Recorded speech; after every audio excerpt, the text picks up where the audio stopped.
Salut les geeks, ici Orbiturneur. On se retrouve pour un nouveau tuto dans la catégorie DevWeb sur comment utiliser efficacement l'outil de versionning Git et sa plateforme GitHub pour bien gérer ses fichiers ou projets informatiques. Sans plus tarder, on va passer au générique.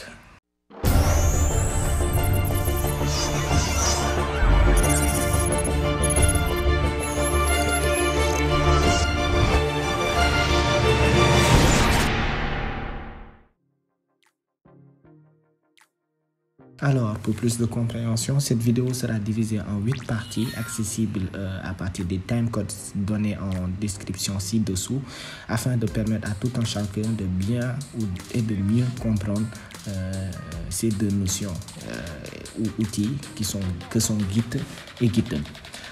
Alors, on va sans plus tarder passer à l'étape de la définition des termes.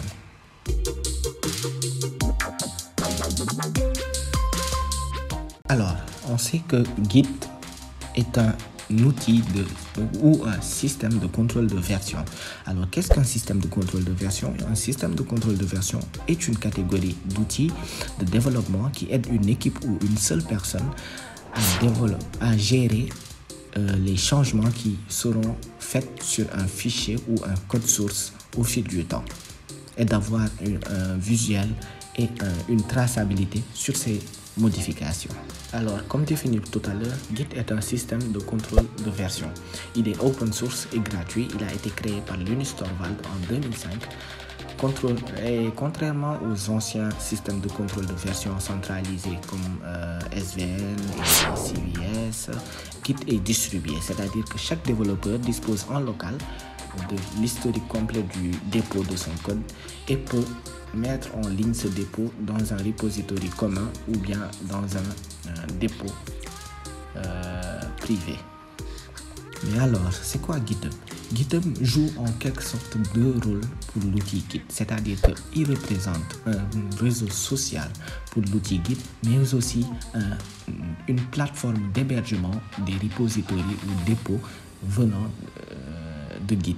C'est-à-dire que n'importe quel développeur peut créer son dépôt et héberger son code ou une partie de son projet sur GitHub gratuitement et peut mettre ce projet en public afin que d'autres développeurs puissent y accéder et collaborer en même temps que lui à travers différents systèmes et différentes gestions contrôlées pour pouvoir bien organiser son code. Maintenant que nous savons ce que c'est que Git et GitHub est un outil de contrôle de version, voyons voir comment est-ce qu'on installe Git sur nos différentes machines.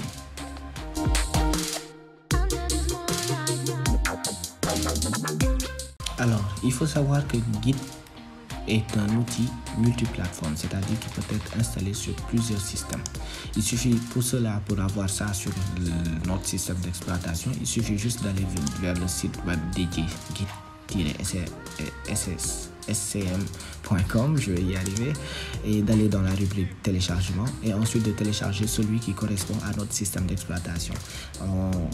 Le mien c'est Windows, donc c'est très simple, il suffit de télécharger le paquet, de l'ouvrir et de juste faire suivant. Il faut savoir que sur Linux ou Mac OS X, il est fort probable que Git soit déjà installé.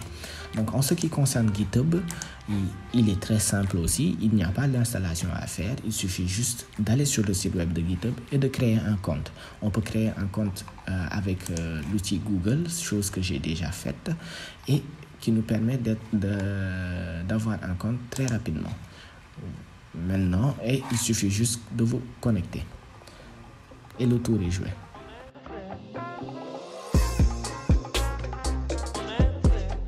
Maintenant que notre application Git ou outil Git est installé, le logiciel, on n'a qu'à faire ouvrir un Git bash. Qu'est-ce qu'un Git bash? Un Git bash, c'est juste une interface de ligne de commande qui va nous permettre d'accéder aux différentes fonctionnalités de Git. On peut l'ouvrir n'importe où afin de faire les configurations par défaut. Alors, ces configurations, maintenant que Git est lancé, une fois qu'on a ouvert Git, il ne suffit plus qu'à lancer deux commandes qu'il faut retenir, les commandes qui vont apparaître juste en bas à droite ou à gauche, je ne sais pas où est-ce que je vais mettre ça. Il faut faire des commandes qu'on appelle de configuration. Qu'est-ce qu'une commande de configuration? Git, c'est deux commandes qu'on va faire une seule fois, c'est-à-dire lorsqu'on vient d'installer Git dans une machine et qui va faciliter l'utilisation de Git sur notre machine pour que à chaque fois qu'on va faire un commit ou un push, termes qui vont être définis plus tard, il ne va pas nous demander, par exemple, notre nom d'utilisateur ou notre email. Donc, il faut mettre notre nom. Par exemple, je vais mettre user.name, je vais mettre mon nom d'utilisateur, Orbiton. Bon, j'avais mis ça. J'avais pour l'habitude de mettre ça, mon nom d'utilisateur. Et on va rappeler la même commande avec la touche direction O et mettre .email, l'adresse email qu'on a utilisée dans GitHub. Donc c'est un peu pour faire le lien @gmail.com et on valide. On voit qu'il dit rien, mais les commandes ont été bien prises en compte. J'ai pour habitude d'ajouter cette commande git config global aussi. Les globales, ça veut dire que ce sont des configurations globales qu'il va utiliser dans tout l'environnement système. On va lui dire credential helper, si on est sur Windows bien sûr, .helper, pour lui dire de retenir notre mot de passe et de nous demander ça qu'une seule fois et de créer une session, c'est-à-dire de sauvegarder notre mot de passe pour 3600 secondes, c'est-à-dire environ... ça fait combien? J'ai oublié, mais c'est voilà. Et Git est très intelligent, il nous dit souvent c'est quoi le problème. Donc Git, et le tour est joué.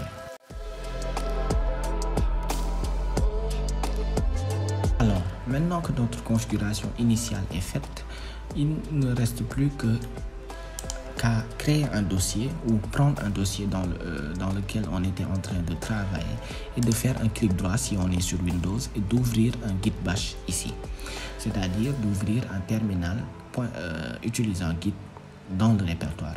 On peut aussi juste ouvrir un terminal ou une interface de ligne de commande, un CMD, juste dans le dossier qui pointe vers le dossier dans lequel on veut faire un versionning, le dossier qui porte notre projet par exemple.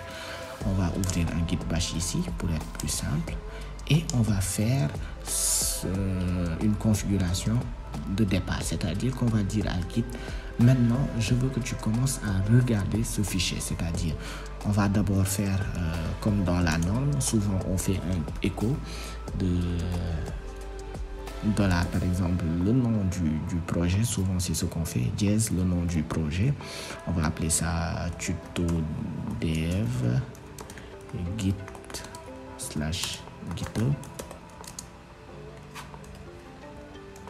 et on va lui dire tu crées un fichier readme dans le répertoire. C'est-à-dire le fichier readme est un fichier utilisé par Git pour décrire le projet ou le répertoire dans lequel on a mis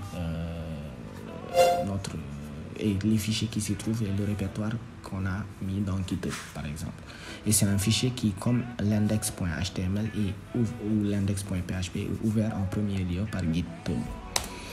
Alors là, il crée un répertoire, il crée un fichier, excusez-moi, je suis un peu fatigué, il crée un fichier readme qu'on est en train de voir et ensuite ce qu'il nous reste à faire, c'est de faire un git init. Qu'est-ce que fait ce git init? Attention, ce git init, il est qu'à faire une seule fois, c'est-à-dire que si c'est un dossier qui n'a jamais été initialisé, qui n'a jamais été utilisé pour faire du version controlling. Maintenant, vu qu'on a initialisé ce dossier, vous voyez bien qu'il nous dit master, c'est-à-dire que on est en train de travailler dans la branche master. Plus tard, on verra ce que c'est qu'une branche. Mais Git vient de dire à son outil, ou si je peux dire à son soldat, maintenant, qu'est-ce que tu vas faire? Tu vas suivre ce dossier et tous les changements qui auront lieu, tu vas me les lister ou me les enregistrer. Alors le point Git, c'est un fichier créé par Git qui contient un peu les fichiers de fonctionnement de Git dans ce répertoire.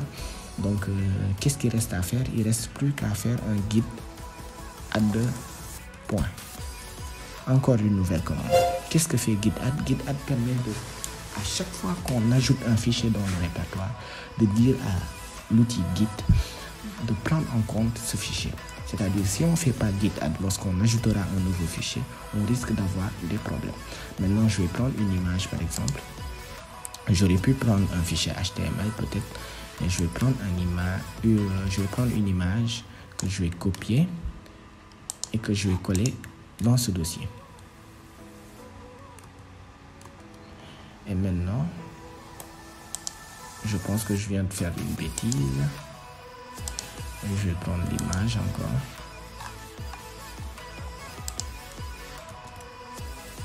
Que je vais coller. Voilà, c'est tout simple. Donc, je viens de coller l'image. Qu'est-ce que je vais faire? Je vais faire un git add de étoile ou git add de point. C'est la même chose. Ça permet de dire ajoute tous les fichiers, tous les nouveaux fichiers, tu les prends en compte. On pouvait aussi très bien mettre le nom du fichier directement. Mais bon, je juge nécessaire de mettre tous les fichiers. Ensuite, qu'est-ce qu'il faut faire? Un commit. Qu'est-ce qu'un commit? Un commit, il permet de prendre en compte toutes les modifications qui ont été faites dans le fichier. C'est-à-dire, je ne parle pas du répertoire, mais du fichier, dans le fichier. À chaque fois qu'il y aura, si c'était un fichier texte, à chaque fois qu'il y aura une modification dans le fichier texte, il faudra faire un commit pour qu'il puisse prendre toutes les modifications qui ont été faites dans le répertoire et dans les fichiers du répertoire. Et vu qu'on a ajouté un fichier, c'est une modification, il faut qu'on dise à Git, tu sauvegardes cette modification, c'est bon. Mais comment on sauvegarde une modification avec Git? On lui donne un message. Qu'est-ce que ce message doit contenir? On va mettre entre guillemets. Dans ce message, on lui dit, tu vas décrire ce qu'on vient de faire. Par exemple, je vais lui dire création. Je ferme et j'appuie sur Entrée. Il me dit qu'il a créé deux fichiers. Un fichier README, un fichier logo qui ont été ajoutés dans la branche master, c'est-à-dire la branche principale. C'est la branche par défaut du projet. Maintenant, qu'est-ce que je dois faire? Je dois créer un repository. Alors, on va voir comment on crée un repository sur GitHub.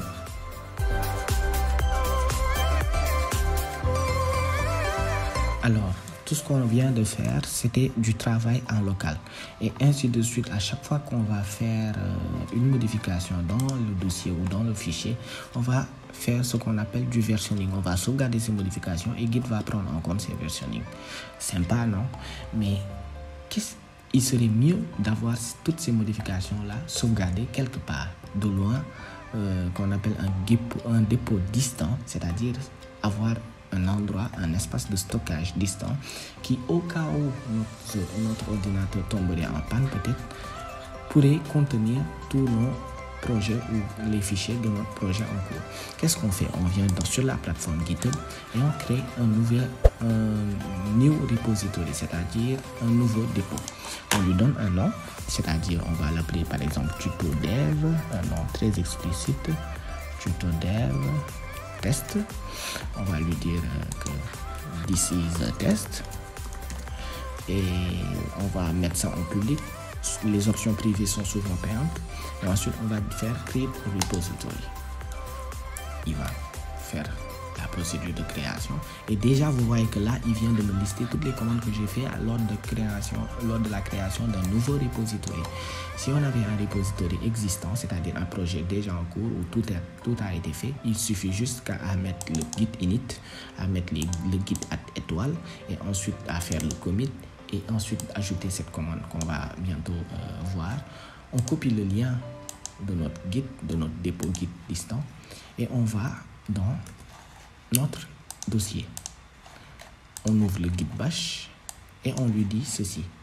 Maintenant, je veux que tu links ce fichier, ce dossier ce dossier qu'on a initialisé avec Git avec un dossier distant. C'est-à-dire, comment tu vas faire ça? Tu vas lui dire un git remote add. Ajoute un remote, c'est-à-dire un nouveau lien. Un lien vers où on va lui dire git remote add origin. On va lui dire d'ajouter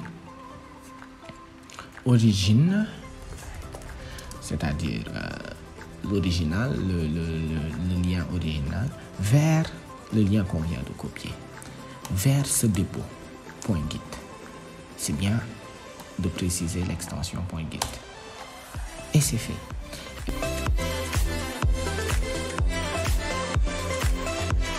Maintenant, on va lui dire tous les changements qu'on vient de faire, c'est-à-dire tous les changements qui ont été commit, tu les push avec l'utilisateur en cours vers l'origine, vers notre dépôt original dans la branche master, c'est-à-dire la branche principale. Il faut savoir que Git découpe un peu les repositories en branches, c'est-à-dire il crée plusieurs canaux et il te dit que le canal principal, c'est le canal qui contient le projet et les autres canaux, c'est les canaux que tu peux créer pour que d'autres utilisateurs ou d'autres contributeurs puissent travailler sans pour autant impacter le projet final. Et ensuite, lorsque ces modifications seront vérifiées et confirmées, ils pourront les merger, c'est-à-dire les fusionner avec la branche principale. Donc, on va lui dire oui, c'est ce qu'on t'a demandé, tu y vas. Et Git va opérer une magie. Il va transférer tous les fichiers qu'on a modifiés ou toutes nos modifications ainsi que les fichiers vers GitHub. Et c'est ça, faire du versionning. C'est-à-dire, on vient de sauvegarder et vous voyez bien le readme dont je vous parlais, ainsi que nos fichiers. Maintenant, si on crée un fichier texte, par exemple, nouveau document texte, et qu'on l'appelle le Git Club, c'est un projet par exemple, on l'ouvre et on dit « Salut Internet, je suis heureux ». Et qu'on sauvegarde et qu'on ferme. Si on ouvre le Git bash et qu'on dit Git status, Git est très intelligent vu qu'il sait tout ce qui s'est passé, mais il n'en parle pas. Il nous dit ah, je viens de trouver un nouveau fichier qui n'est pas traqué, c'est-à-dire qui n'est pas pris en compte et qui s'appelle gitclub.txt. Et toutes les modifications qui font partie de ce fichier ne sont pas prises en compte. Ah, tu lui dis maintenant, vu que c'est un nouveau fichier, il suffit qu'à faire git add de tous les fichiers présents. Il nous dit OK, on lui dit git status, mais vous allez voir une chose. Il nous dit qu'il y a un nouveau fichier, mais il faut savoir que si on push, ce nouveau fichier ne partira pas dans le dépôt GitHub. Il faut faire git commit -m et on va dire qu'est-ce qu'on vient de faire. On vient d'ajouter JC, c'est-à-dire Git Club. Et on appuie sur Entrée. Il nous dit que les changements ont été pris en compte dans Git Club. Et ensuite, on va faire Git Push. Vu qu'on vient de faire un push récent avec l'utilisateur en cours et que l'utilisateur est déjà en cours et ça n'a pas mis trop de temps, on peut juste faire Git Push et il va envoyer des modifications. Et si on actualise, on a notre très cher fichier gitclub.txt. Donc ça, c'était l'utilisation.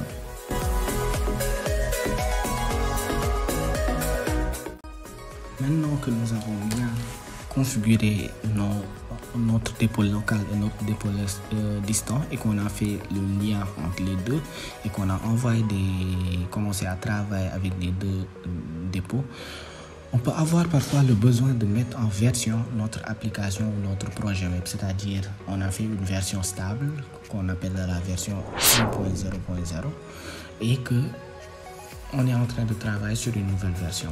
Ça, c'est ce qu'on appelle les tags en Git. Et comment créer une nouvelle version? Il suffit juste de faire par exemple un git tag -a, c'est-à-dire pour dire git tag add, c'est-à-dire ajoute une nouvelle version, et on va donner le nom de la version, par exemple version 1.0.1, et on va lui dire le message, ou c'est-à-dire la description de la version. On va dire que c'est la version officielle stable. Ok, et on valide. Maintenant, il vient de créer une version. Et comment mettre des changements dans une version? Il suffit juste de faire un git push -u origine master version 1.0.1.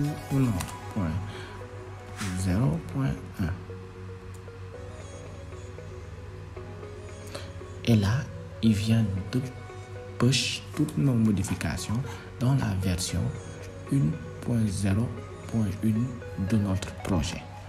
C'est-à-dire que lorsqu'on va dans GitHub et qu'on actualise dans le dépôt principal, il nous dit il y a une version, une release du projet. Et quand on va dans les versions, on peut voir qu'on a une version 0.1 et sa description. Maintenant, ce qu'on peut faire, c'est créer une autre version. Et quand à chaque fois qu'on va créer une version et qu'on push dans cette version, c'est-à-dire envoyer les modifications dans cette version, il suffira juste de préciser la branche sur laquelle nous sommes en train de marcher, le push, l'origine, le remote, et ensuite le nom de la version. C'est aussi facile que ça.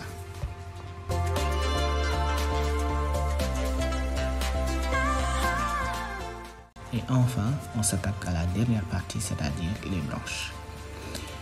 Quand on parle de branches, on parle de tuyaux, comme je l'ai expliqué tout à l'heure. Et chaque tuyau permet à un groupe de développeurs ou même au développeur principal de l'application ou du site web ou du projet ou de ce qu'il en est, de pouvoir travailler à côté avec une version du projet et ensuite de pouvoir faire des modifications, faire des tests et ensuite, si ces tests sont validés, de pouvoir les intégrer dans l'application principale. Comment est-ce que ça se fait? On crée une nouvelle branche, on va toujours dans notre dossier principal, là où on a ouvert, on va fermer pour plus de lisibilité, on va ouvrir une nouvelle git bash et on va faire un git branch. C'est aussi facile que ça. Et le nom de la branche qu'on veut créer. Par exemple, on crée la branche test features pour les fonctionnalités par exemple. Et la branche est créée. Et quand on veut voir toutes les branches qui existent en ce moment, on va faire juste git branch.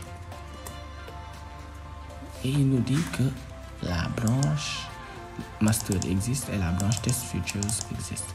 Cependant, on voit bien qu'il a mis une étoile sur la branche master et que là, on est en train de travailler sur la branche master. Comment passer vers une autre branche, c'est-à-dire switcher de branche? Il suffit juste d'utiliser une commande dite git check out, c'est-à-dire aperçu ou vision de la branche name, c'est-à-dire test features. Oups, j'ai oublié. Check out de test features. Switch. Et vous voyez, il nous dit bien que nous avons switché vers la branche test features. Et ensuite, par exemple, si on crée par exemple un fichier echo test bla bla dans un fichier txt ft001.txt par exemple, quand on crée un fichier txt dans cette branche et qu'on veut faire par exemple git add étoile de cette branche, on va faire un git commit-m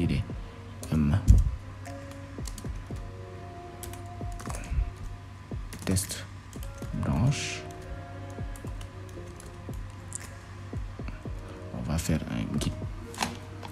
push maintenant. Cependant, -U origine dans le remote origin, mais cependant, on va préciser maintenant la branche, c'est-à-dire quelle branche? La branche test features, et c'est tout. Et Git va maintenant uploader cette branche vers notre remote origin en la créant aussi dans le remote. C'est-à-dire que maintenant, voilà, on a la branche test features et on peut switcher encore vers une autre branche. Donc je pense que c'était tout en ce qui concerne. On pouvait aussi créer une nouvelle branche en utilisant la commande, bel et bien la commande checkout. Git par exemple checkout -B cependant pour lui dire nouvelle branche et le nom de la nouvelle branche, par exemple Tatat et Toto, et ensuite la branche sera créée. Donc c'était tout en ce qui concerne le quick start du projet de Git et de GitHub.